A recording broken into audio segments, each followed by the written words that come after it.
Hello class, welcome to week 2 of Programming Logic with Python. So before we get started with this video, I just wanted to mention that we do have our Slack workspace for this class. So the link for this, if you're interested in joining, is on Blackboard. I believe it is under course content and under the resource folder. It should be right there, like a direct link to join. All you have to do is kind of like use an email. It could be your school email, and then you generate your own password. And then it basically just adds you to the list of users inside of our workspace. It's just a great tool to kind of ask me questions aside from just like personal emails. Um, share resources, share ideas with your own peers. I know quite a few of you guys have already joined, so I'm really grateful that you guys have. We've been using it this past week, and I think it's gone really well. I haven't been able to interact as much as I'd like moving forward, but it's just been a little bit busy for me, so I do apologize for that. And also, uh, the busyness has kind of like delayed this video that should have came out either yesterday or the day before. So I do apologize for that as well. So yeah, that's it for Slack. I just want to briefly mention it. I know I mentioned it in the welcome video, and I may have mentioned it in the week 1 video. I don't really remember. So let's kind of get started. Before we open up Visual Studio, I did want to briefly go over the formula packet. So as I was preparing for this video, as far as like what I wanted to talk about, I noticed that when I was going through the coding packet number 2, I kind of already mentioned quite a few of these topics in the week 1 video. So you guys kind of got a head start on that. I'm not going to repeat what I already talked about in week 1 in this week 2 video, because at that point I'm wasting your time. And I also want to make this video a little bit shorter than week 1's video. But there are topics from this coding packet that I will talk about, and as well as the textbook, I will cover topics from the textbook as well in this video. So just wanted to let you guys know. So that's kind of it for the formula packet. I just wanted to mention that. So on Visual Studio, as opposed to week 1's video where I kind of wrote my code as we progressed through the video, I kind of wanted to, like I said, save time on this video. So I felt like it would be better if I just wrote all my code beforehand. That way we can just kind of go through the examples and I can kind of explain my logic behind everything. And obviously, I recommend you guys kind of open up your IDEs and kind of go along with me. That way you guys can actually not just visually see the code, but actually write it yourself. And really, the best practice for coding is writing it yourself. And one last thing before we get started. This week is kind of the final week of intro topics, because next week we're really going to start getting into the more complicated stuff. So this week, it might seem slow. It might seem like a little bit slow, but just bear with it, because these are foundational topics that you should know before we get into the other stuff. Because the other stuff, yeah, it's more complicated. It requires you to use a little bit more of your brain logic. But if you don't have the foundation, it's difficult to implement more complex code or more complex reasoning if you don't even know how to write like a print statement. You don't know how to use different data types and when to use different data types and stuff like that. So I just kind of wanted to mention that as well in case you guys feel a little bit frustrated. Don't be frustrated. We're going to get to the complicated stuff, and once we get to the complicated stuff and say like starting next week and then in week 5 or 6, you're going to wish you were back here, because you're going to be like, oh man, this is, I remember when it was really easy, and now it's just like object-oriented programming or loops or like uh, stuff like that, functions. So enjoy it now that we're still in the kind of introductory presentation of Python, and because next week, I already looked ahead. Next week we kind of get into conditional statements and we get into loops. Those aren't super hard, but they're the first difficult topic that you guys will be tackling. So enjoy this week. This week will, if it's easy for you, great. Um, I just kind of wanted to mention that. So let's kind of get started. So I did promise you guys in the last video that this week we would I'd speak a little bit more on data types. So moving forward, not just this week, but for the future weeks, and if you guys choose to pursue programming or in Python specifically, um, these are kind of the four data types that you're going to see a lot throughout all of your code, writing, reading code.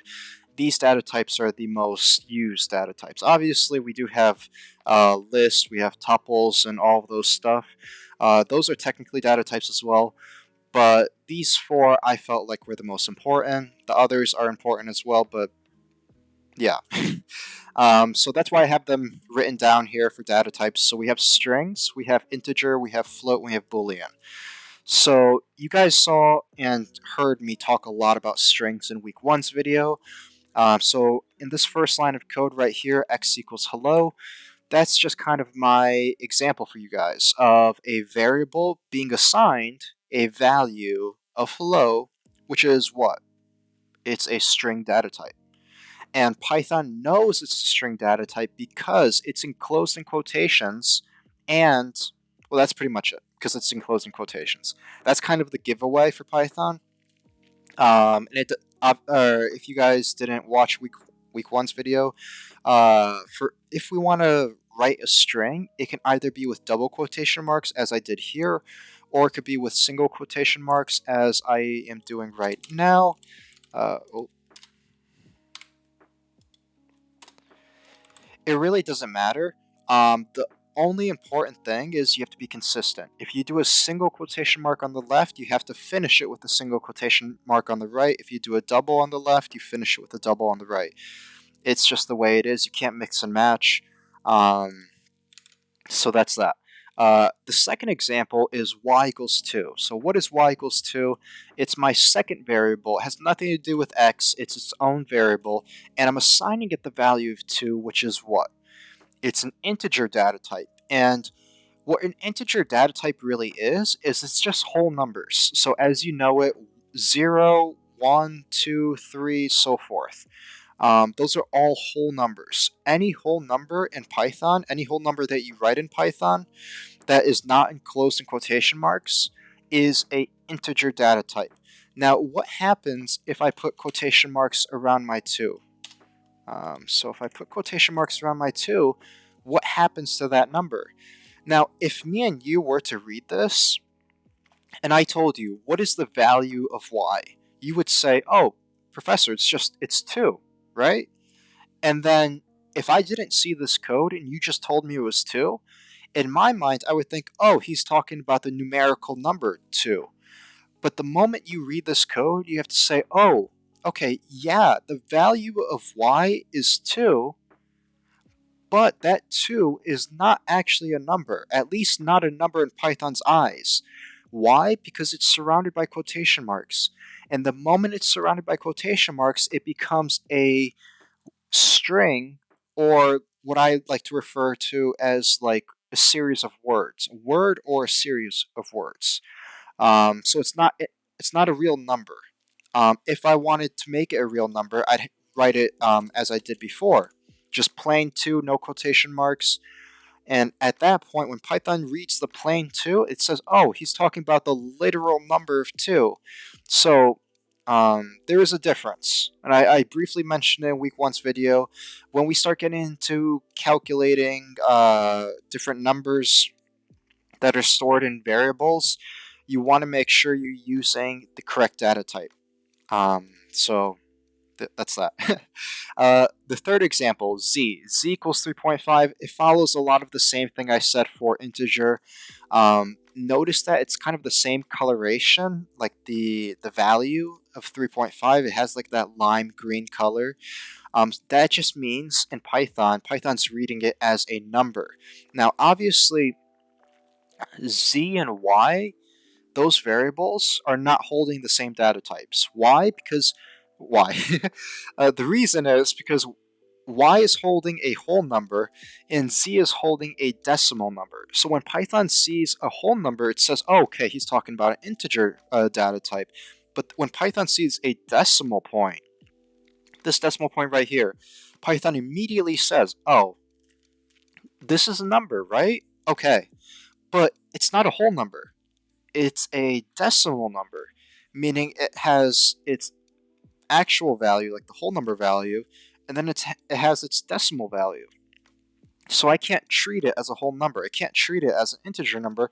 So I have to give it a new data type. And that new data type that we use in Python is called float. So that's kind of just what it is. I figured I'd mention that as well. The last example is a equals true. So with this data type, so a is the variable. It's storing the value of true. Notice that true has a kind of weird coloration, and notice that true is not in quotation marks. So remember when I was talking about how words such as hello or such as my name is, typically you would write those as strings and you would put them in quotation marks, whether it's single or double quotation marks. But true is not in a quotation mark yet. So like actually if I take away these quotation marks up here for X, notice that I get this red line underneath hello. And that's because Python says, okay, well, I think you're trying to talk about a string, but you didn't put it in quotation marks, so I'm just going to give you that red line, or this green line, telling you, hey, I think you're forgetting something. But notice that I have no green line or red line underneath my true on the fourth example. A equals true. There's no red line, there's no green line. Python reads it and says, you know what, this is fine, this is perfectly acceptable code. Why is that? Because with Boolean being our fourth data type that we're going to use in this course and moving forward with your career, so Boolean is kind of an interesting data type. There's really only two values that act as Boolean values, and that's true and that's false. So whenever you write true or false, it's going to change that value to a distinct color. In this case, it's blue. So if I erase true and I put false, same thing, it turns blue. Now, what happens if I put lowercase false? I get that green line, right? So that's another thing with Boolean data type values. Boolean data type values. They must be uppercase. So the first letter of the true or false must be uppercase for Python to recognize it as a Boolean data type. So just make sure you remember that. It's important. I mean, your IDE should remind you in case you do forget. But that's it. That's really it for data types. That's really all I want to cover. That's all you really need to know to successfully write code moving forward. The other data types I introduced throughout the semester, so when we get to them, I'll mention them. But since I felt like there's no point in mentioning them right now because you guys don't really know what they are. So as we get to them, I'll mention it. I'll say, oh, this is a data type. This is another data type to add to your list. But these are the main four. So as long as you understand these main four, you're all set. So let's move on to order of operations. I don't think I covered this. I did cover like simple calculations like 2 plus 3 equals 5, and you could print that out to the console. I do believe I mentioned that in the week 1 video, but I didn't ever mention order of operations. So the way order of operations works in Python is very similar to the way it works in your math class, whether it's your calculus class or whatever you're taking. But there is a list. So I know in your math class you typically follow like what, PEMDAS. In Python we do follow PEMDAS to a certain degree, but there's actually one other. Let me pull this up. I did write this out, and I do want to kind of show you guys. So I am currently putting it on the coding packet. I'm just adding it right now. And so you guys won't see it on your coding packet, but I'm going to save this to my local coding packet copy. and then upload that, like replace the current coding packet number 2 with this. So you guys should see that as soon as this video goes up. So let's kind of go to close this, open this. Okay. So let me enlarge the screen because I just noticed that it's kind of hard for you guys to see this. All right, I think you guys can see that. So this is the list of order of operations for Python, and it goes from top bottom as far as priority. So the operator that gets the most priority in Python is the parentheses. Next is exponents. After that, this third one you don't really have to worry about. It's just kind of there. We're not going to touch on that in this course. Multiplication, division. So when they get grouped up like that, multiplication and division, that just means that they share the same level of priority in Python.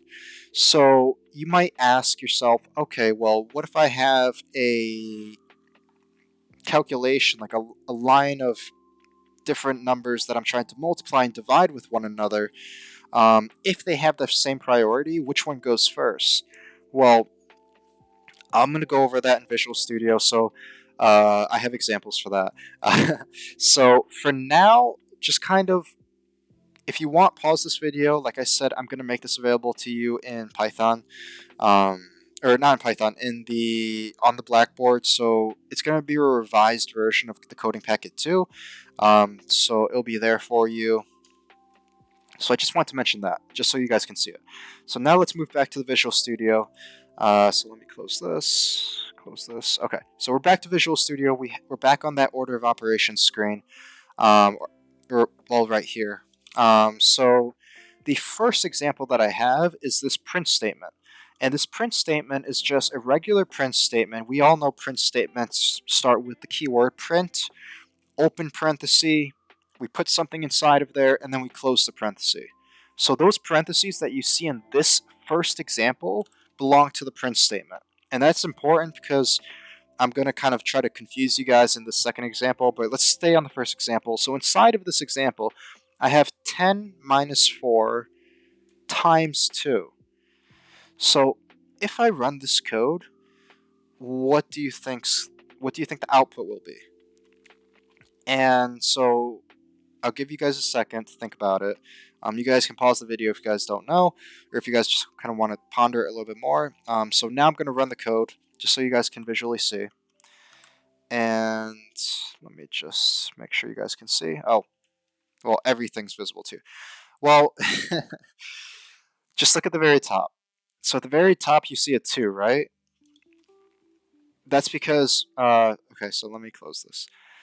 Maybe I should... I'm not going to comment things out right now. Just stay with me on this.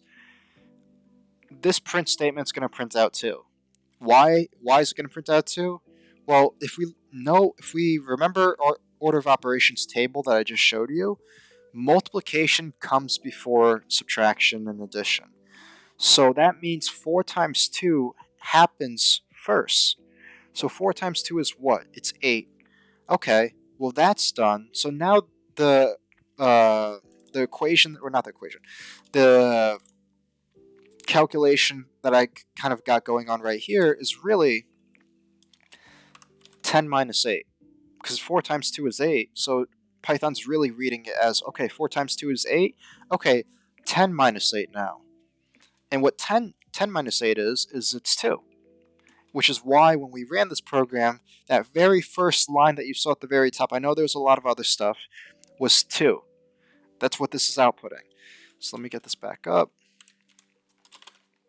Okay, so the second example, there's more than one set of parentheses, as you might see. And that's because I'm trying to manipulate the order of operations of my calculation to what I want it to be. So we still have the same set of numbers. We have 10, we have 4, and we have 2. But now I'm telling Python, hey, I want you guys to do 10 minus 4 first before you do the multiplication. So how do we tell Python to do 10 minus 4 if subtraction has a lower priority than multiplication? Well, we kind of have to use that same tricky method that you would typically use in your math class with PEMDAS. If you want a lower set of operation to occur before a higher set, try to find a set that's even higher than that. So like in this case, we have multiplication. What's higher than multiplication? Parentheses. So if I know parentheses is kind of like the final boss as far as like the highest priority in Python, then I'm going to use that to my advantage. I'm going to put a brand new set of parentheses around 10 and 4. That way Python says, okay, well, remember, so hold on. So remember this set of parentheses right here, uh, this set of parentheses right here. Notice that it highlights it blue. That means those parentheses belong to one another. That set of parentheses on the outermost part of this print statement belong to print itself. Now, this set of parentheses inside of the first set of or the outermost set of parentheses, it notice that it's highlighting the parentheses around 10 and 4. Those are becoming blue. That's because I'm telling Python, take everything inside of that set of parentheses and do that calculation first. So what Python's going to do is Python's going to say, okay, well, 10 minus 4 is going to go first only because it's inside of a set of parentheses, and then multiply it by 2. And what happens when you do that is you should get 12, because 10 minus 4 is 6 times 2 is 12. So if I run the code again, you're going to see a lot of stuff, but just focus on the second line. So that second line is 12, right? So yeah, it's right. It doesn't let me hide it. Yeah, right here, 12. Okay, great. So that's it for order of operations. I mean, I do know that there was one student this past week who was trying to do calculations inside of their print statement, but it was kind of erroring out. And I mentioned to that student that it was because they had an insufficient amount of parentheses. Now, I could do even more parentheses, like so if I had, if my kind of mathematical calculation was even longer than this, I could kind of do something like this. I can kind of do plus 2, and this will run. And it's going to give me 14. Well, the point is, you can have a lot of set of parentheses. It's really all about being organized and knowing which set of parentheses belong to which, and using it to your advantage to kind of get the correct series of operation for whatever calculation you're doing. So I don't want to confuse you guys. That's really it. For order of operations for data type, so I'm going to delete this for now. We don't need it anymore. So let's move on to indexing and slicing. So this topic actually is pretty confusing for a lot of new students who are not familiar with indexes. So just kind of stay with me on this.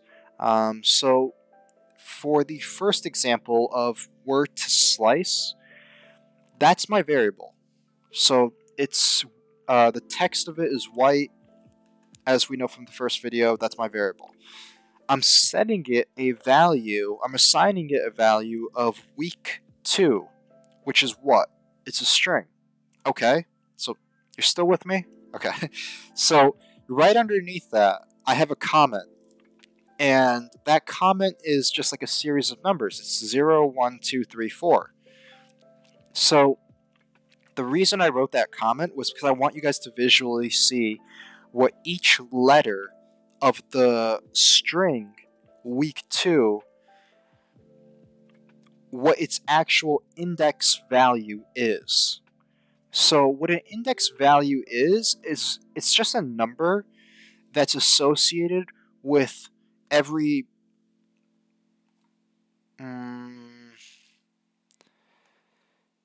in this case, it's a number that's associated with every character in our string.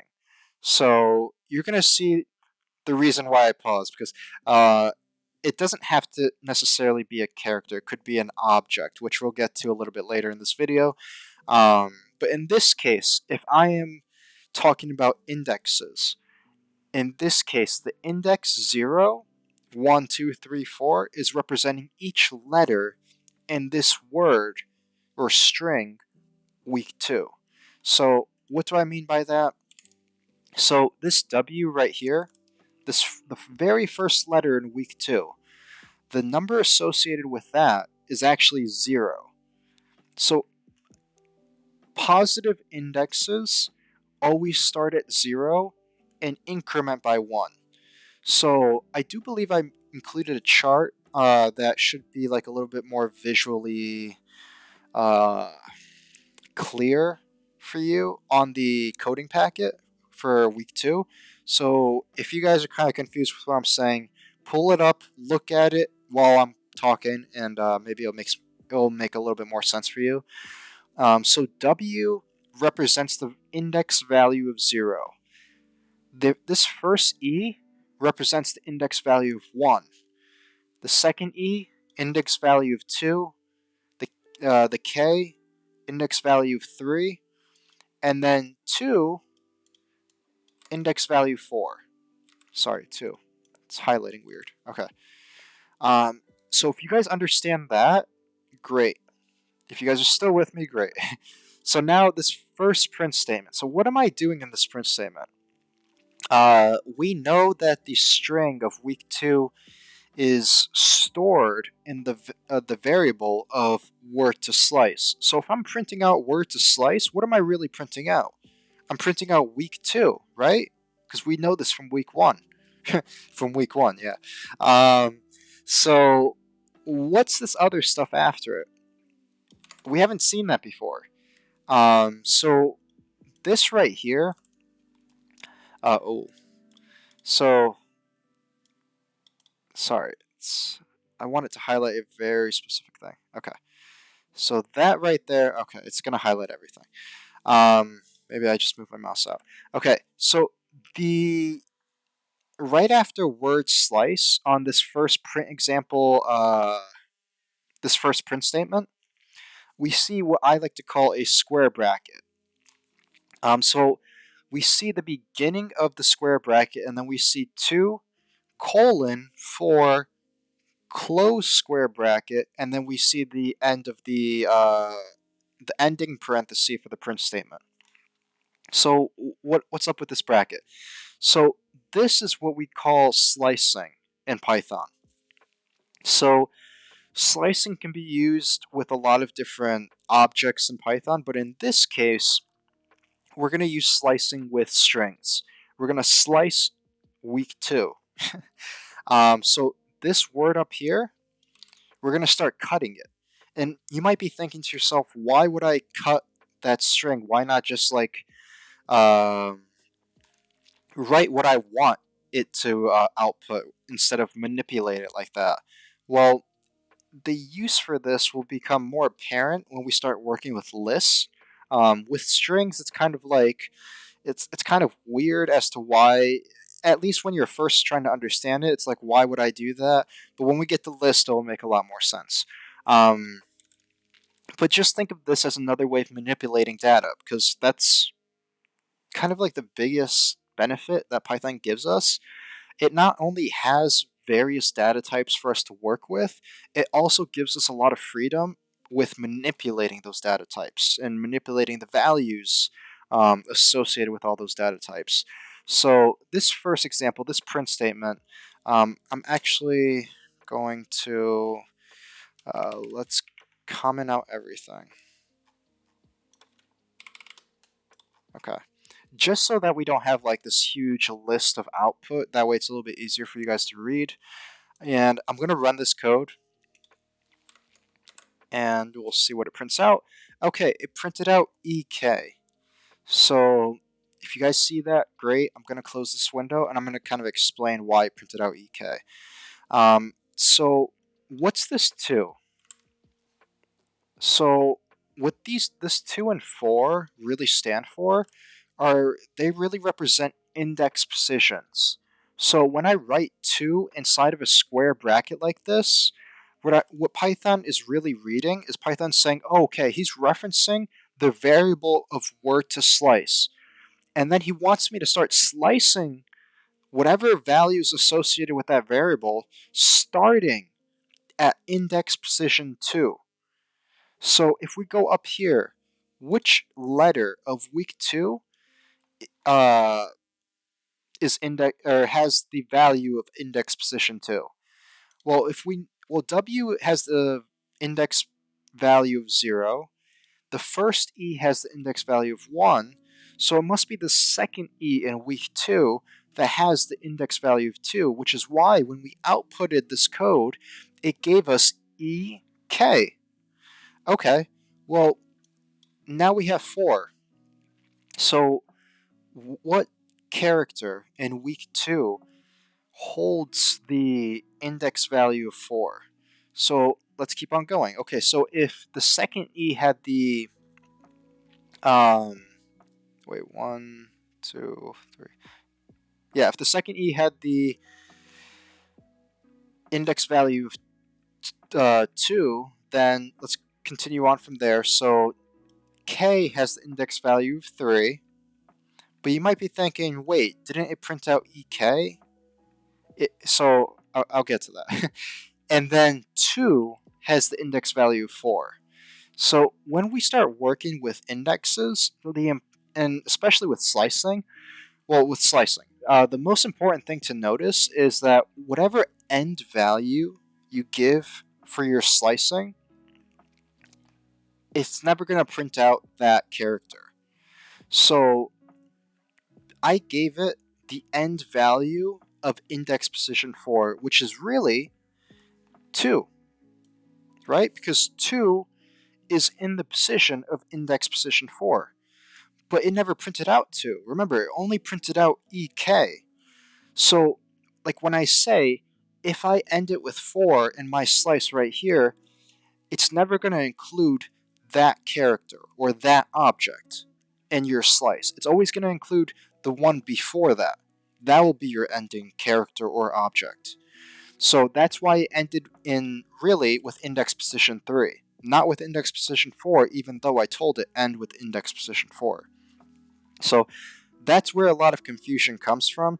If you say 4, it's really ending at 3. If you say 3, it's really ending at 2, and so forth. So just keep that in mind. So this is one way of slicing, where you give Python a beginning point, which in this case was 2, and an ending point, which in this case was 4. Now, there are other ways of doing this, so I could tell Python, hey, I want you to start at 2, but I'm not going to give you an ending point. So what happens here? Well, let's see. So if I press start, if I run my code, you're going to see it printed out EK2. So it started at that second E, which is where we know it started last time, because that's index position 2. But it ended at 2, which is the very end of that string of week 2.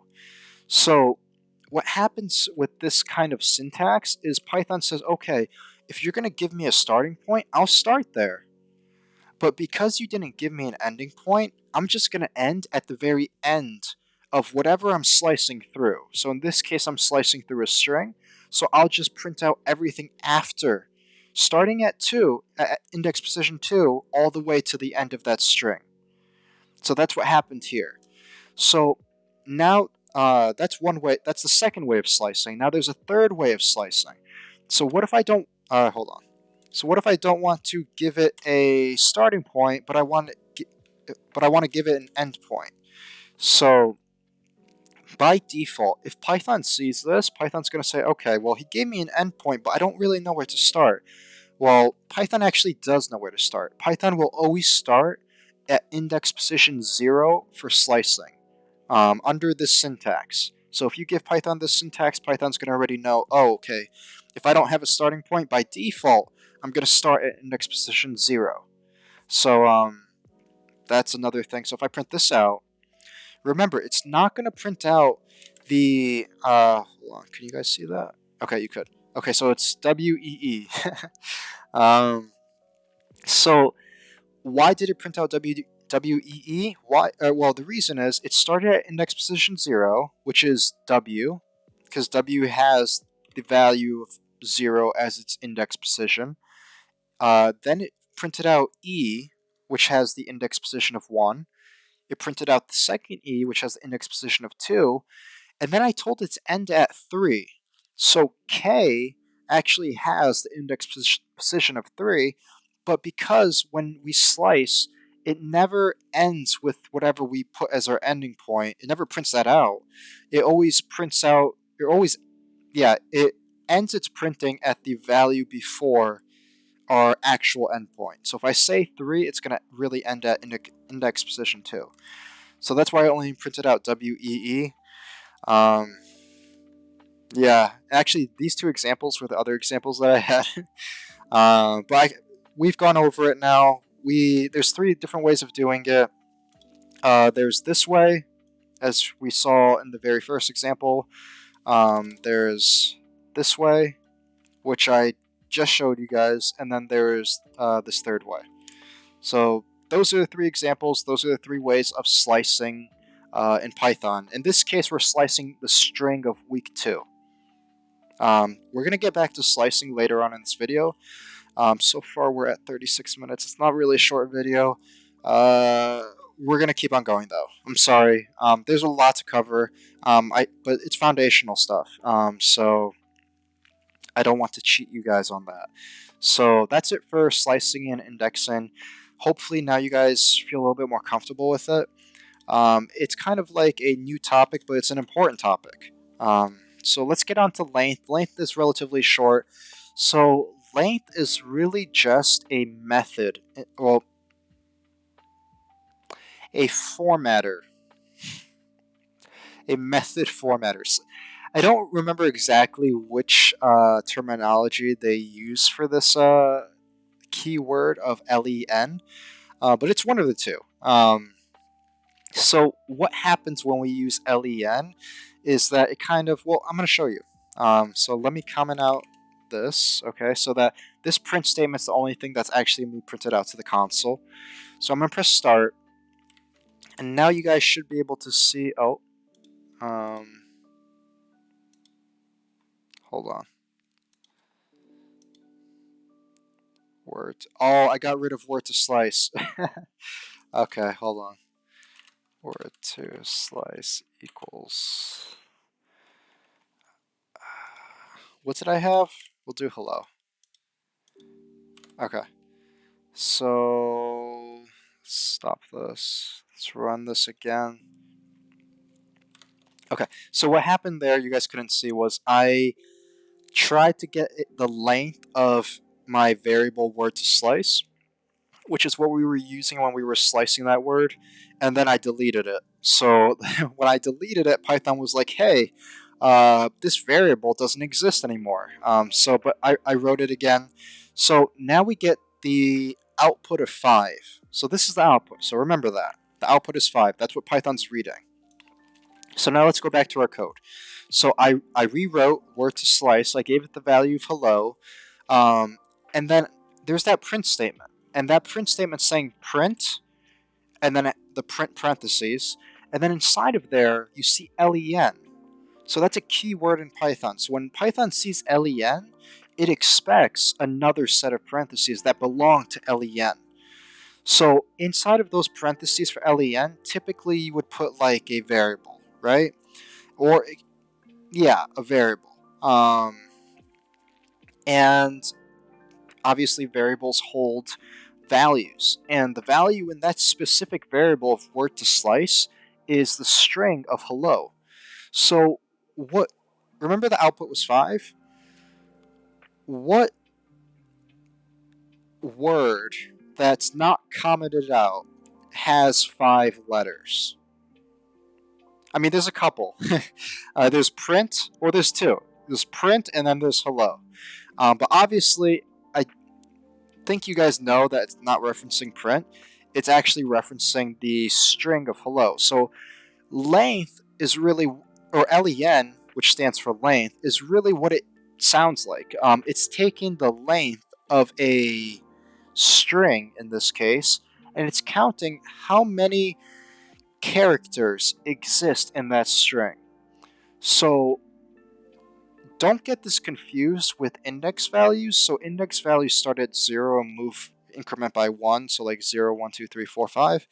But length, just it straight up counts how many characters are inside. So if I have HELLO, I have 5 characters. So when I do LEN, word to slice, it's going to print out 5 because it's going to read, hey, he has 5 characters in his string. And that's pretty much it. That's it for length. It's not too complicated. It's just something that you're going to see maybe in your homework assignments. As you write code moving forward, you might see it here and there. But I just want to introduce the topic to you. It's there for you to practice. Just put random stuff inside of there. It could be a really long string with spaces if you want. So just play around with it. It's a very cool tool in Python to really just count. Yeah. So let's move on. So now we have this. So yet another word in Python that I struggle to pronounce. But what this really is it's kind of another way of manipulating our strings to our advantage. So I'm going to comment out, yeah, everything below here. We'll get to that. So look at the first line of code. We have a variable of language, and I assigned it a value of Python, right? So you guys know that variables, values, and the value is a string value because it's in quotation marks. Great. Second variable, school. I'm assigning it a string value of tungsten CC. Okay, makes sense so far, right? That third line of code, the print statement. So your typical print statements that we've seen thus far have really just been either strings, or maybe, as you saw earlier, I was calculating like 5 plus 2 times 3, just like numbers. But we never really got to a point where we were mixing stuff together. Now, in Python, there is a way of mixing variables and strings together. So that's what basically this is. The way to do that is when you write your print statement and you open that first set of parentheses, this parenthesis right here, right after that, just include a lowercase f. That's all you have to do. And the moment Python sees that lowercase f, it's going to say, oh, okay, he's going to try to write a string, but inside of the string, so inside of the double quotation marks or single quotation marks that you're using, I'm going to allow him to include variables that he had already created beforehand. So these two variables that I created beforehand, Python's going to allow me to write it inside of this string, inside of these quotation marks, but it's going to recognize them as the variables they are and not just random text inside of my string. So yeah, so preface your print statement with an F, as I did mine. And once you do the F, you can open up your first set of quotation marks, as I did here. And so let's read the string that I wrote. I put I'm learning, and then right after I'm learning, that's just regular text, regular string text. And then we see this curly bracket. I call them the curly brackets. So there's square brackets and there's curly brackets. Square brackets are typically used for either slicing or lists in Python. Lists we're going to get to in this video, but curly brackets actually have their own purpose. In this case, curly brackets are kind of like protecting the integrity of the variable. So yes, this F at the very beginning allows me to implement variables within my string, but we also want to protect the integrity of the variable, and the way we do that is with the curly brackets.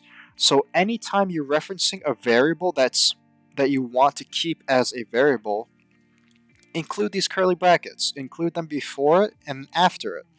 Very simple. And the moment I do that, notice I'm highlighting just a little part of my of the word language right here, and Python immediately starts highlighting the variable up there in my code of language equals Python.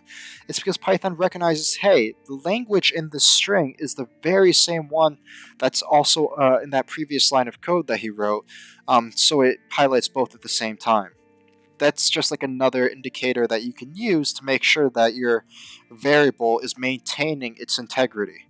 So after that, I have a continuation of my original string. So far it's I'm learning language, which is the variable, from. So from is just the typical string text that you would write.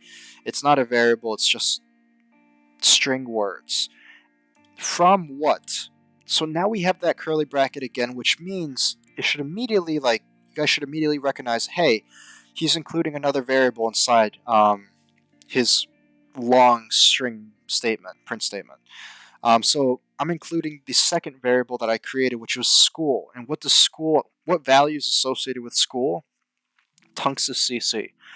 So now that you guys have seen the background code and hopefully kind of understand why I wrote it the way I wrote it, now I'm going to run the code and you're going to see the actual fruits of my labor, all of that complicated stuff that I had to go through just to get this one line of code. So this reads, I'm learning Python from Tunxus CC. Now you might be thinking to yourself, hey, I actually have an easier way of doing this. I'm just going to type in Python. I'm just going to type in Tunxus CC. I get the same result.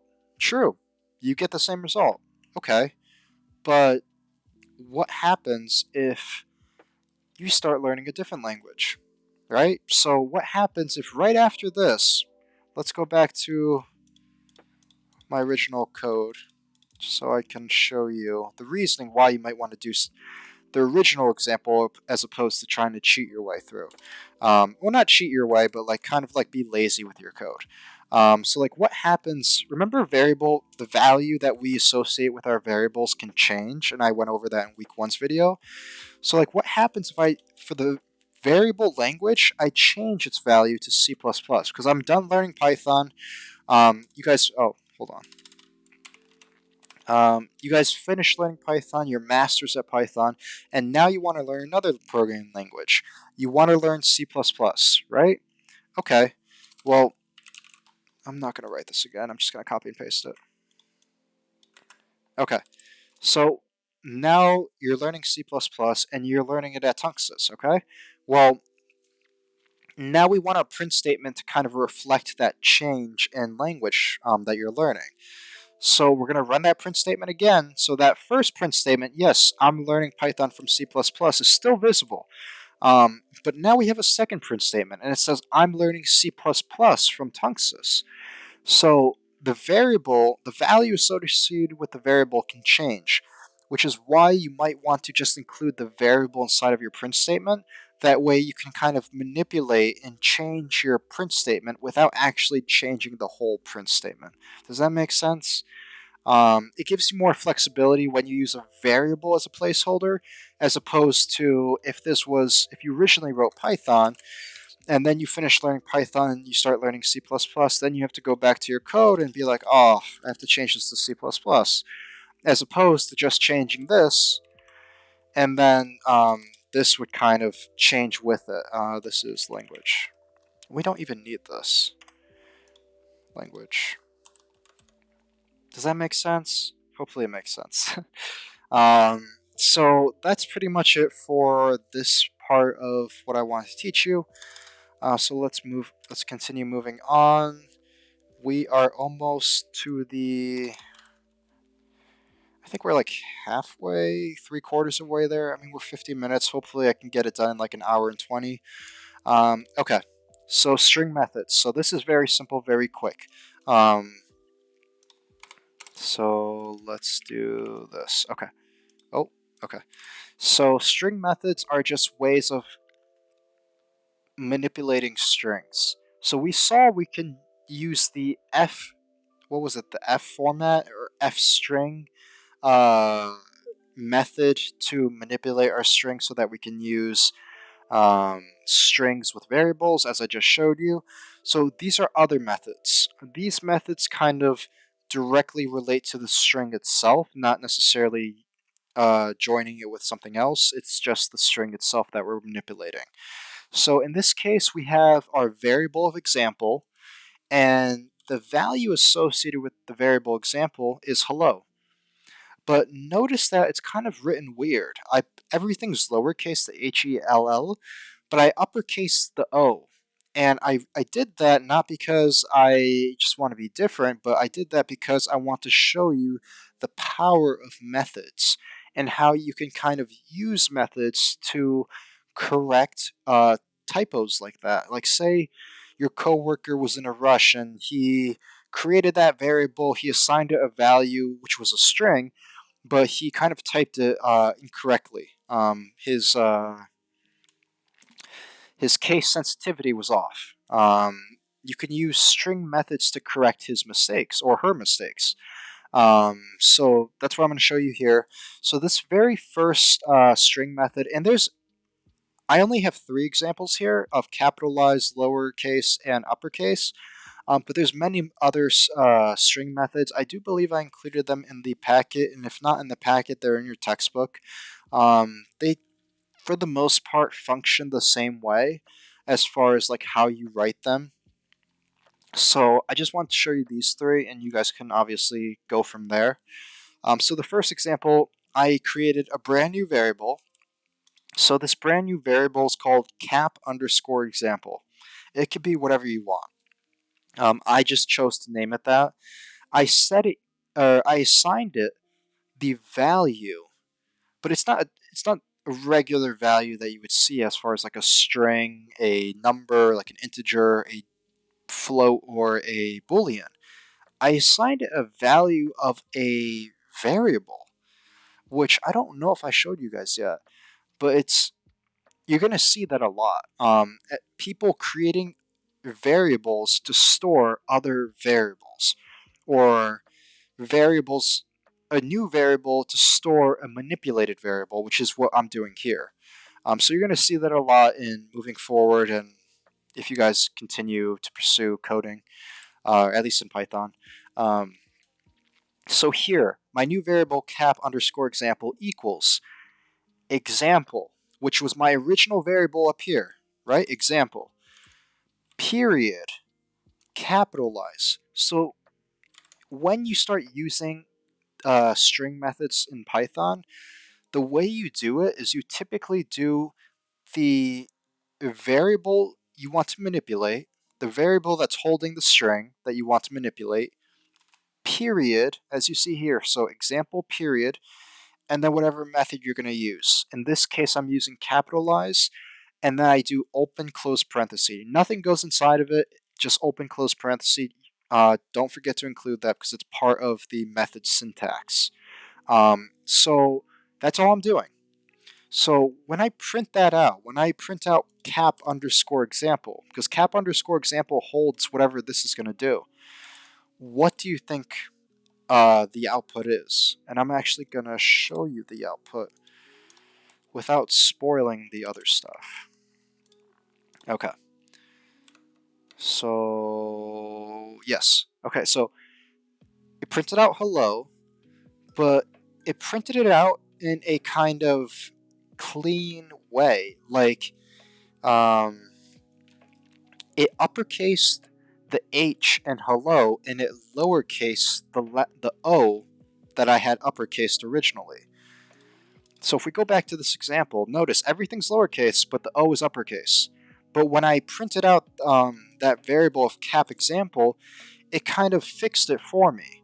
So the capitalized method essentially just uppercases the first letter of your string and lowercases everything else. That's what it does. So if all of this was uppercase, it would do the same thing. So I'm going to run it again just to show you that I'm not lying.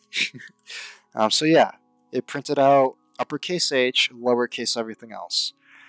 Okay, so makes sense so far? Hopefully. So now let's go to our second example.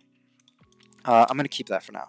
So our second example is low underscore example, which is just a brand new variable that I created. And I'm setting it equal to example period lower open close parenthesis. So lower is just another method that we can use to manipulate strings in Python. In this case, let me show you what it does. Instead of just, now I'm going to delete this, but I'm going to keep my original variable up here. So let's comment out this. So let's print this out. So notice that originally we had lowercase h and uppercase ELLO. But when I printed out this new variable called low example, let me go back to the other code. It essentially printed out everything lowercase. Why would you want to do that? I mean, there's cases in where you might want like I don't know. Not that I don't. These are kind of, so methods are useful, but they're useful under certain conditions. So like if you have someone's name, say you have that one user. Okay, I have an example. Say you're on a website to buy clothes, and you're at the checkout, and you have the option of checking out as a guest or creating an account. That way you can track your orders a little bit better. So you create your own account on that website, and when you're entering on all your information, it typically asks for like your name, your last name, your street address, and all that stuff. Now, I have seen this, so these people do exist. They have their caps lock on without knowing. I don't know if they know or not, but like the caps lock is on, and they just start typing everything in uppercase. And they save their user profile with literally everything uppercase. So now, when you do this for a website for your own user account, no one's going to say anything. But say you do that for a job that you're applying to, like you create your own user account at your job, which you typically wouldn't do unless you're in the IT for whatever company you're working for. But if you do that, you might want to use this method to kind of like fix your uppercase. Because once you enter in that user account for your company or for your website, it kind of stays like that unless you manually change it, which you could. But say you didn't have the option to manually change it. The website, like the coders who are managing that website, could use this method to lowercase your name because it might, like, I don't know, it might be their pet peeve. They don't want to see like a fully uppercase user account. I don't know. I'm just kind of creating weird examples, but that's kind of like the use for this. All these methods, like, they're just good to know because they're just useful tools for you to have in case you need to manipulate strings to the way you want it to look like. But at the end of the day, what we're doing is we're manipulating them to our preferences or our boss's preferences. So, yeah. So that's it for lower. Let's move on to the last example, which was upper. And I just deleted my my variable of example. Okay. So the final example that I want to show you guys, actually, let me change this to everything lowercase, is the upper method. So the upper method is applied the same way. I created a new variable called upExample, set it equal or assigned it a value of example period upper open parenthesis close parenthesis, and then I printed out that variable of upExample. So what do you think is going to print out here? The value associated with the variable example is a completely lowercase hello, which is a string. So if I'm using the upper method, which is the uppercase method, what do you think is going to happen to this word? I'll run the code just so you guys can see. Um, Give me 1 second. Okay. So as you might have expected, it uppercased every single letter in that word, as opposed to the capitalize, which just capitalizes the first letter of the word. So yeah, that's pretty much it. There's really, I don't want to spend too much time on that. The methods are relatively straightforward. If it tells you it's going to upper something, it's probably going to uppercase stuff. If it tells you it's going to capitalize something, it probably capitalizes stuff. If it says it's going to lower something, it's probably going to lowercase stuff. So you can kind of tell what the method's going to do just by the method title. So yeah, like I said, I believe there is many more, and I believe they mention it either in the book or in my coding packet. I don't know which, but it's in one of them. So if you guys are interested in knowing different methods, it's there. So let's move on. So escape sequences. So I don't know if you guys remember, but in week one's video, was it in week one's video? It might have been in the welcome video. So yeah, I think it was the welcome video. I remember I had those. I started off the welcome video with the console, which is the black screen. So I know in the first two videos I said black screen, but I'm just gonna say console because that's the correct terminology. Black screen was more for you guys to kind of put one to one together, but it's better for you guys to learn the actual word for it, which is the console. Um, so remember that console? I started off the video with a console, and the console had like me saying, "Hello, welcome to Python." Programming logic with Python. My name is Professor Gonzalez Altamirano. But remember, I had the lines staggered. So like one line was the hello, welcome to Python. Then the second line was my name is, and then blah blah blah. Um, but when I wrote my code, I don't know if I showed you guys. I think I showed you guys the Visual Studio actual code, like I'm showing you guys right now. It was all in one line. I believe it was all in one line. But the reason I'm saying this, the reason I'm mentioning this, is because when it says escape sequences, the most important escape sequence, I mean, there's a lot of them, but the most important one is how to generate a new line within your string. So in this example, I have one long string. I'm going to comment out everything else. So I have one long string, which is hello, my name is Professor Gonzalez Altamirano.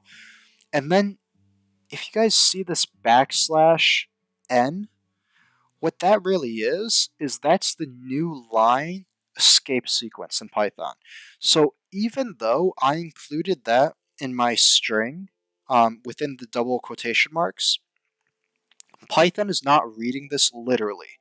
It's once it gets that backslash, it says, "Oh, he's not trying to write like he's not trying to continue his string statement.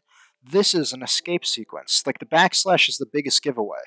And then after the backslash, I mean, with other escape sequences, it might be something else. But in this case, to generate a new line, you just write a lowercase n.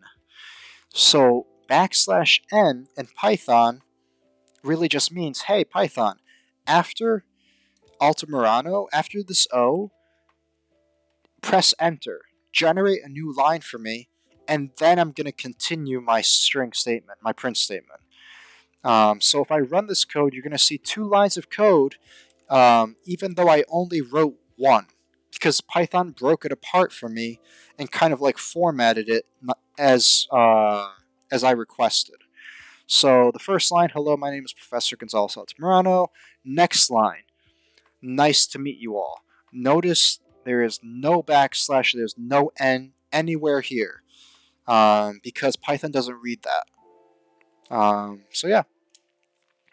There's, like I said, there's a lot of escape sequences in Python, but this is the most, in my opinion, important and most relevant one that you're going to use almost all the time. And even when you start working as like a software engineer, it's probably going to be the one you kind of gravitate to the most, because it's so useful. It allows you to just like order your code, order your strings in a organized method. unless you're kind of like one of those people who just writes everything in one line and prefers that. Um, I mean, it just makes code a little bit more difficult to read if everything's just one huge line. But there are some people who prefer that, but I recommend you guys get used to generating new lines. It's not only part of writing neat code, but like it's for your other peers. Like so, like when you're working in a company and say you wrote like this, you wrote like 5 pages of code, and in some of your code you have print statements that print out strings. Um, if you just print out these really long strings and it kind of like passes all the way out, so like say, hold on, I'm gonna show you. I'm gonna get rid of this as well.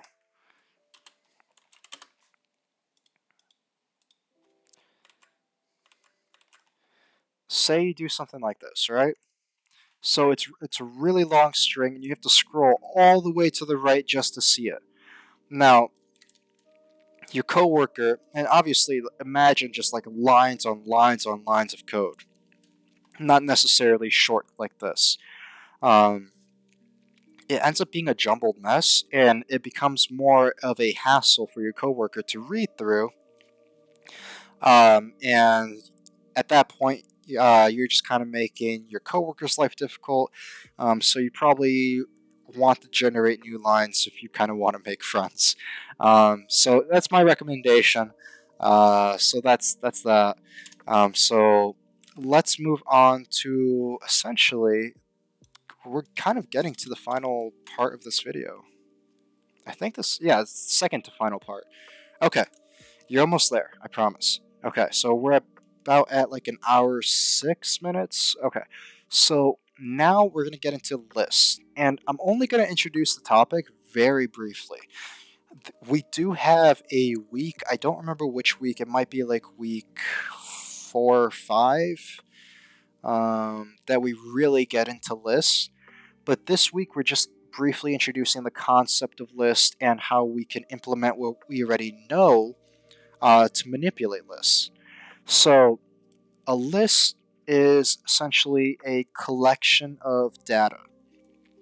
Think of like, remember when I told you a variable stores values, and the variable can be like a box, and the value could be like the item that you order from Amazon. So, a list is kind of like, it takes the same concept. So, when I say list one right here, that is still a variable. Um, a list, hold on. A list is, okay, so I did make you a promise. Whenever I introduce another data type, I was going to tell you about it. So a list is a data type. So far you have integer, you have string, you have integer, you have float, boolean, and now you have list. So a list is a data type. So uh, just know that. So list one, that is still a variable. Doesn't change. It's still a variable. The difference is what we store in that variable. And what I'm storing in that variable is a collection of data. And the way Python knows that that value associated with the variable is the data type of list is these square brackets. Now, we saw square brackets before when we were doing slicing. But in those cases, we were typically putting the square brackets right next to the variable. So like we were doing like, so like right here, list one square bracket and then the colon, whatever. But here, notice the square bracket comes immediately after the equal sign, which is our assignment operator. So because it comes after the equal sign, Python says, oh, he's not referencing, or he's not referring to slicing. He's referring to a list, and a list is its own data type. So let's kind of explain what this is. So variable list one equals square bracket one, which is technically okay. So like I don't want to confuse you guys, but I'm going to confuse you guys. So yes, when Python sees these square brackets, it says, okay, he's referencing the data type of list. But inside of the list, a list can store a variety of data types, different data types. So the list is a data type, and it stores various data types. It could be just a singular data type. It could store two different data types. It could store three different data types. The infinite amount. So right here, even though this is data type list, it's storing, what are these? These are whole numbers, right? So it's storing integer numbers, which is an integer is also a data type. So that's what I mean when I say a list is a collection of data. So yes, the list is a data type itself, but it stores a collection of other data types as well. But at the end of the day, it's still a list. So a list is ordered, first off, and what I mean by ordered is um, if I put 1, so like this value, or yeah, this integer value of 1 in index position 0, it stays there. It never moves. It always stays there. That's its order. It's order. Think of it as like a giant line. It's first in line. It stays there. No one can move it. So that's what I mean when I say it's ordered. Um, a list is, you could modify it, so you can replace values, you can add values, you can take away values. So a list allows you to do that. And there's a couple other stuff. So now I think I'm kind of getting ahead of myself. We'll save that for the week where we really dive into lists. But just know those two things for now. So I have 3 different lists right here. The first list is just, it holds integer numbers. The second list holds what? Strings. Student 1, student 2, student 3.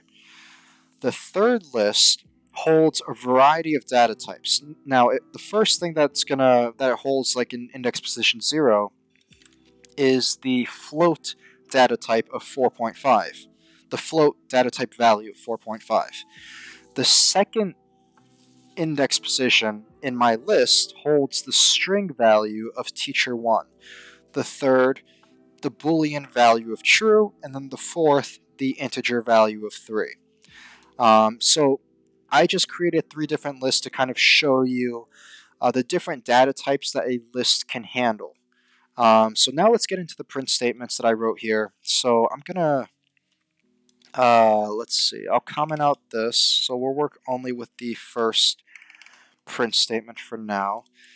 So this very first print statement, you might notice that I am calling the variable of list1. It's still a variable. And right after that variable, I'm putting those square brackets.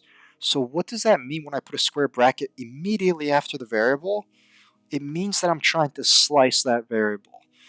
And if you guys remember slicing from earlier in this video, slicing just refers to only printing out certain, or at least in the previous examples, only printing out certain characters in a string.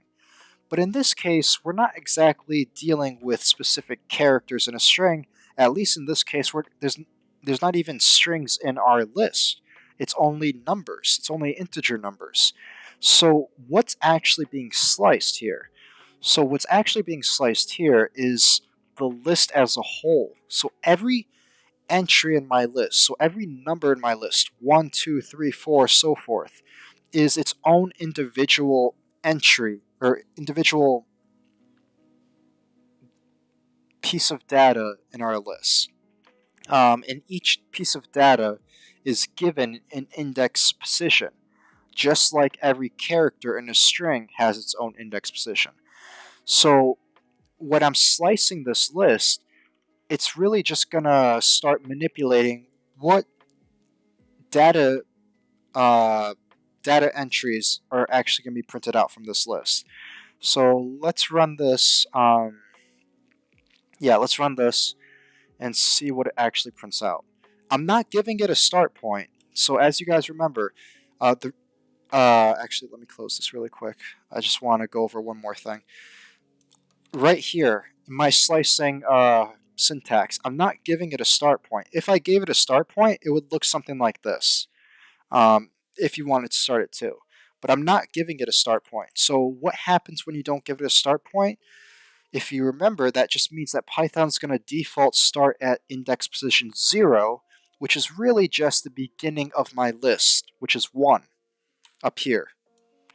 So if I'm starting at 1 and going all the way to what? Index position 4, what do you think is actually going to be printed out? Well, obviously index position 0, index position 1, index position 2, index position 3, and even though I told it to stop at index position 4, remember, it never prints out where we tell it to stop. It prints out the index position before that. So it's really just going to stop at 4. So what I should expect for output is 1, 2, 3, 4, and that's it. So I'm going to run this. You guys may have already seen it. Yeah, it does print that out. But notice, it doesn't just print out the numbers. It prints them out inside of square brackets.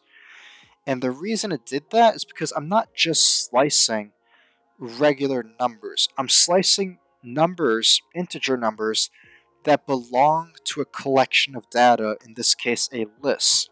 And there's other data types that are referenced as collections of data, but we're going to get to that when we get to, I believe, the list week. But for now, just know that in this case, it's slicing, but then it's putting them back into the collection of data that they originally were in, which in this case it was a list, and that's why it put square brackets at the beginning and at the end. So hopefully I haven't confused you guys so far. So that's that. The second print statement that I have, I'm going to delete this. So the second print statement that I have essentially I'm showing you that you can not only slice a list, but you can combine lists together. So that's kind of another reason why I created more than one list. So in this print statement, I have print list1 plus list2. So what do you think is going to actually happen here? Well, what actually happens is it's going to add list2 to the end of list1. Now, what if I wanted to add list1 to the end of list2? Well, then I would just have to switch this around. I'd have to do list2 plus list1. And I'm going to print this out just so you guys can see. And if you notice, it printed out list2 first, which had our strings inside of it, student 1, student 2, student 3.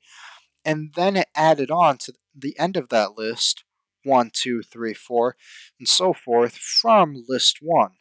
And then it put it all in one new giant list, one master list. And you could tell because of the square brackets that it put. So that's it. I just want to show you that you can combine lists. That's another cool thing that you can do with lists. So let's see what else there is. Okay, so replacing values in a list. So if you guys look at this, I wrote list2 square bracket 1 square bracket. Now, I know I told you when we do square brackets right after a variable, that typically means you're slicing. Well, this is the exception.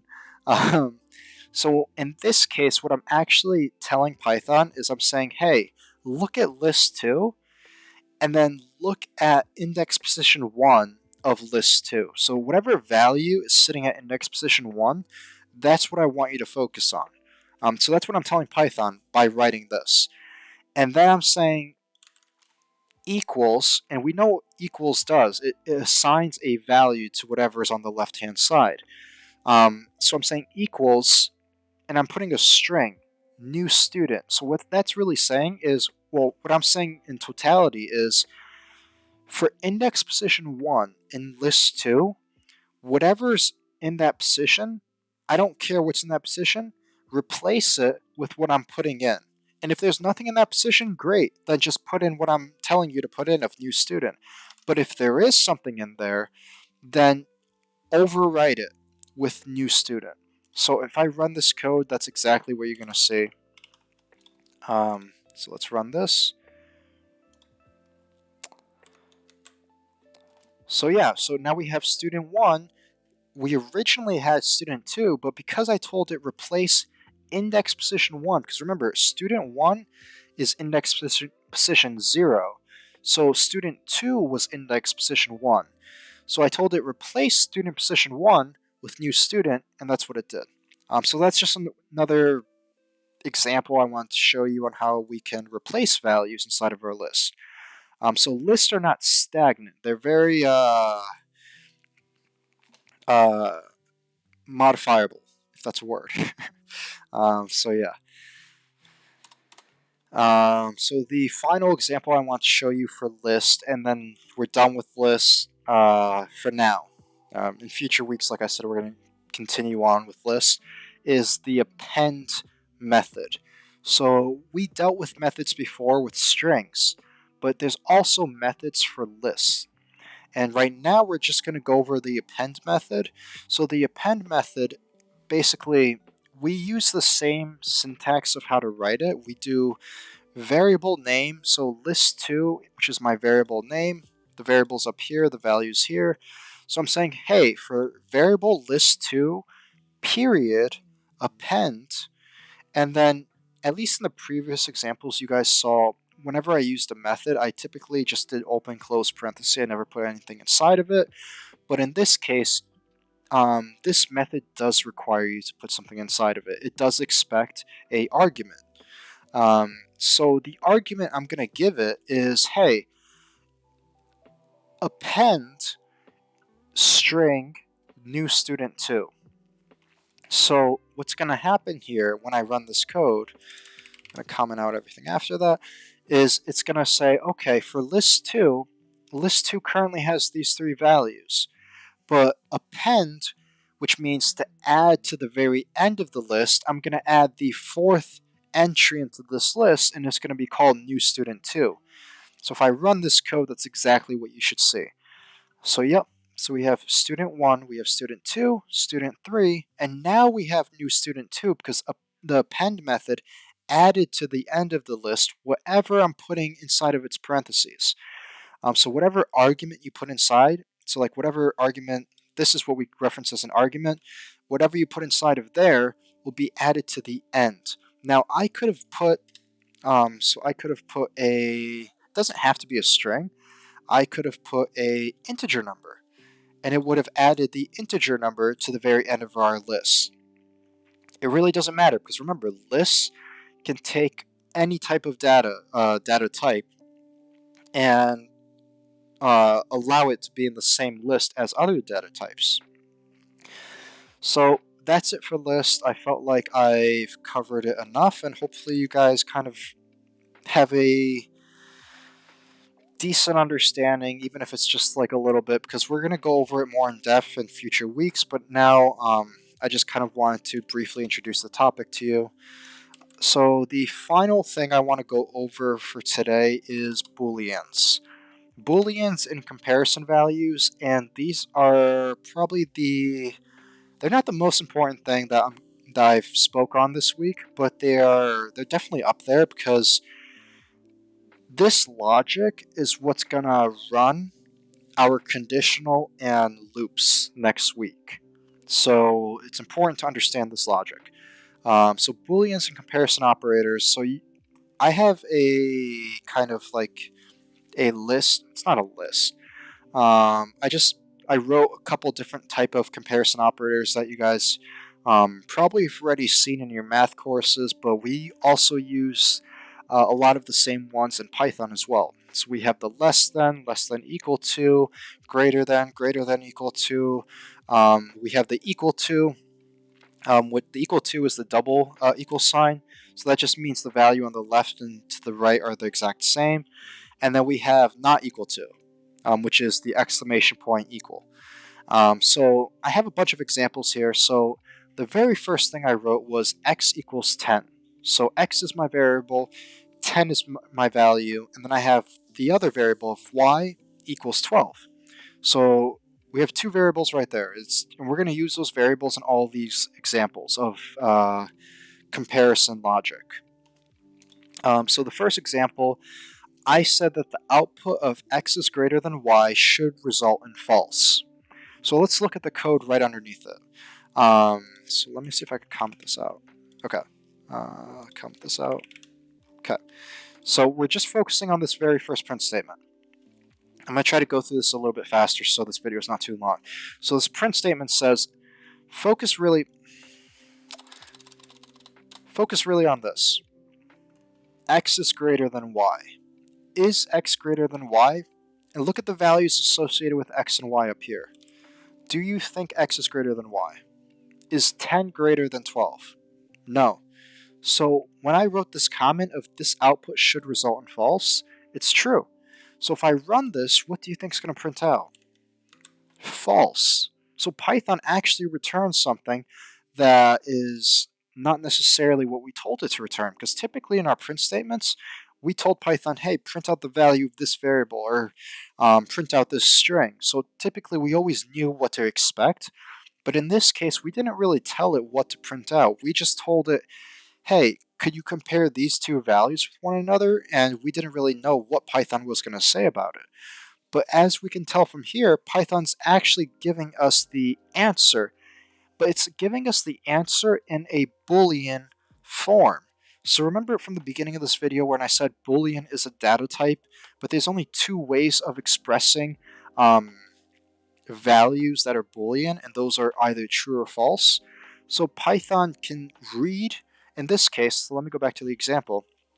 Python read this logic and said, hey, from what I know, 10 is not greater than 12, so this must be false. So I'm going to give you the Boolean value of false.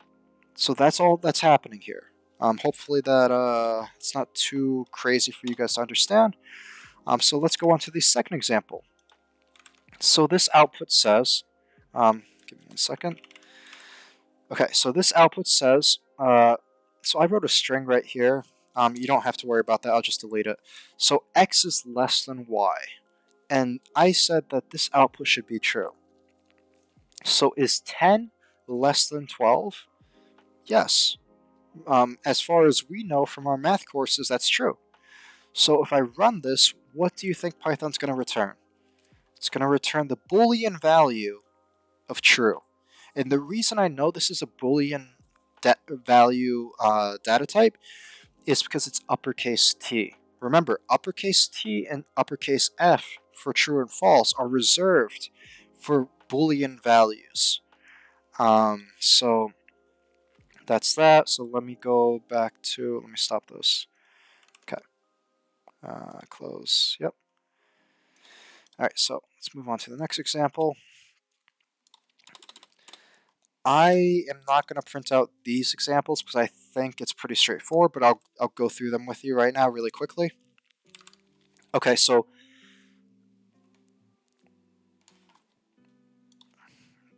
let's do, let me get rid of this. Just so I don't confuse you guys. Okay, so x is equal to, because remember, the double equal sign stands for equal to. So x is equal to y. Is that true? Is 10 equal to 12? It's not. 10 is not equal to 12. Different numbers. Okay, so that's good. Okay, so is x not equal to 12? It's true, because 10 is not equal to 12. It's less than 12. So that statement's true. So Python will return true to us. This next statement is x greater than or equal to y. That's false. 10 is not greater than, nor is it equal to 12. So Python will return a false Boolean value. Okay, this final example is x less than or equal to y. Well, we know 10 is less than 12. It's not equal to 12, but it's less than 12. So that's okay. So Python will return true. So that's it for that. So that is comparison operators. So now let's move on to the final thing, which is logical operators, there's only 3 of them, so it's relatively quick. So logical operators are another way of comparing, well, how best to say this? So comparison operators compare 2 values, or 2 variables, a variable and a value and a value, or a variable and a variable. And that's kind of usually one comparison. So like in the previous example was x less than y. Think of that as one comparison set. Now a logical operator deals with what happens when you have multiple comparison sets. Y is less than, or x is less than y, and then you also have z is greater than x, or no, z is greater than w. How do we deal with that? So that's what logical operators are for. So it's typically, let's look at it's typically, used when we have 2 comparisons that we want to either compare at the same time. So yeah, let's look at this example. So the first example, we have the variable of price, and it's equal to the the float data type value of 9.99. Okay, so we have a print statement. We have price is greater than 9. So is 9.99 greater than 9? Yes. And price is less than 10. So is 9.99 less than 10? Yes. So this AND logical operator, what it basically does is it says, okay, it's going to compare one comparison. So it's going to compare whatever's on the left and whatever's on the right. And it's going to make sure that both of these are true. Because if it's not true, it's going to return false. If both of them are true, it's going to return true. Which is why I said true up here. I'm not going to run it just for the sake of time, because we are at like 1:30 at the moment. So let's look at the next example. We have print price is greater than 10. So is 9.99 greater than 10? No. And price is less than 20. So we do know 9.99 is less than 20, but it's not greater than 10. So both sides of the AND are not true. So if both sides are not true, then this is going to return false. Python will return false for this, which is why I put false up here. So the next thing I want to go over is the OR logical operator. So the OR logical operator just means it follows the same syntax as far as like you have an argument on the left and you have the argument on the right.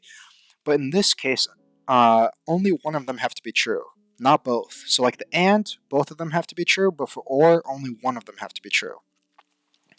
For Python to return true as its Boolean response.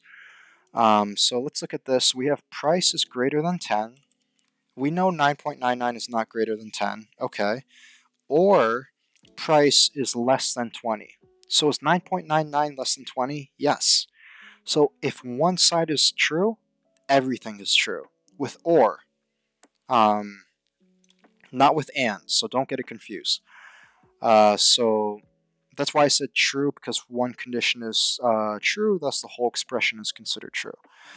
So this next example, I'll leave that for now. This next example, this one right here, price equals 9.99, print, price is greater than 10. So is 9.99 greater than 10? No. Okay. Or price is less than 5. So is 9.99 less than 5? No. So both sides are false. So that means despite or being there, if both sides are not true, if they're false, then the entire thing is false. So Python would return false. As I said right here, false because both conditions evaluate to false. So final example, and then this video is done, I promise. The last logical operator we're going to go over is not. So I do believe I may have written it in the coding packet, like an explanation on the not logical operator. So I would say go there if you want an explanation on why you put not first. But what this is really saying is it's saying, well, I'll read I'll read what it actually says, and then I'll tell you how Python's interpreting it. So it's saying print not price is greater than 10. So what is price? Price is 9.9. So is 9.9 greater than 10? No. Okay, so we know that. So now that we're putting not into the equation, Python's going to say, okay, well, I know price is not greater than 10, and typically I would say this is false. But because you included a not logical operator, I'm going to reverse whatever Boolean I originally gave you to the other Boolean. So in this example, like I said, if we didn't have not here, this would return as false. But because we have not here, it returns as true. So that's pretty much it. There's not too much to that. It's just like reversing whatever logic we have going on there. Because remember, we can only have one of two choices. We could have either true or we could have false. There's no in between as far as Booleans go. That's all I have.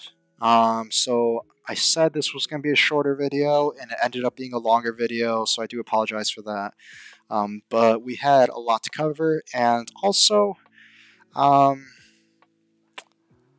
felt like the foundation that we've set in week one's video and in this video, is important, not just for Python, but for any programming language, because most programming languages, there is a lot of overlap in syntax and in logic. So as far as logical operators, as far as arithmetic operators, as far as print statements, as far as data types, it carries over. So like if you can get a strong foundation and what we've covered thus far in these 2 weeks for Python, it'll carry over if you try learning C++, if you try learning Java. A lot of those stuff do carry over. The syntax might change very slightly, but the logic is still there. So that's kind of why I wanted to take my time, at least with these 2 videos. In future weeks, I'm going to try my best to make the videos a little bit shorter, but I can't guarantee it because, like I said, we're going to get into even more complex subjects as far as loops, conditional statements, functions, so forth. So I'll try to explain that in the simplest way I can, but in that case, it still might be a long video. So I do apologize for that, but I also do apologize for the lateness of this video. But I'll try to do my best to get you guys week 3's video by Thursday. Gonna try to hold myself to that. Maybe if it means recording it a little bit earlier, that's what I'll have to do. But yeah, I'll try to wrap up the video now. Join Slack if you haven't. It's not mandatory, but it's a great way of asking me questions on the fly, and I usually try to respond relatively quickly. Sometimes I'm doing something else, and maybe I'm not looking at my phone. But when I do look at my phone, I get the Slack notification before I would get like an email notification, because like for the email, I might have to like actually open up my email app, and then like I'll have to download all the current or the emails that it hasn't downloaded yet, and then I'll see like an email that you may have sent me. Not saying that you shouldn't email me. Email me if you have to. I'll still get it. I'll still reply. But as far as Slack is a little bit more as far maybe like it just alerts me quicker, in my opinion. So I know students have reached out to me through Slack, and I've tried to reply to them with any questions they had. I feel like it's gone well so far. So I highly recommend you guys join Slack and continue with the homework assignments. You guys have done really well thus far for week 1. Week 2, I feel like you guys will also do really well. And then week 3, that's where the challenge really comes. But yeah, that's it. So I'll see you guys in week 3.